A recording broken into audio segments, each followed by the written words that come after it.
Jules Desvaquez.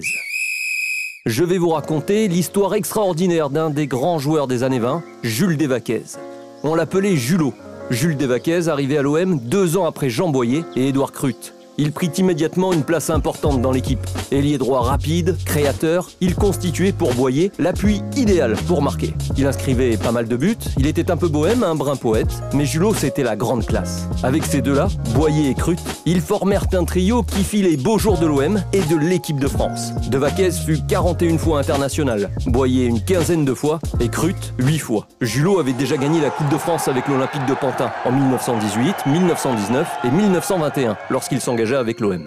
Né à la fin du 19e siècle, Julot, un des Parisiens de l'OM des années 20, avait toutefois les qualités pour enflammer Marseille et les Marseillais. Du talent et surtout un sacré caractère.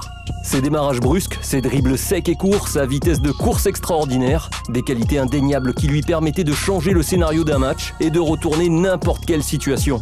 Avec l'OM, Julot ajoute à son palmarès 2 Coupes de France, celle de 1926 et de 1927. Il inscrit d'ailleurs un doublé dans la première et un but dans la seconde. Il est également champion de France 1929 avec le club olympien. Il paraissait à ce point indispensable à son époque et son règne fut long qu'il disputa 3 tournois olympiques, celui d'Anvers, puis celui de Paris et enfin celui d'Amsterdam. Il joua avec l'OM 85 matchs pour 57 buts. Il s'est éteint en 1971, dans la banlieue lyonnaise.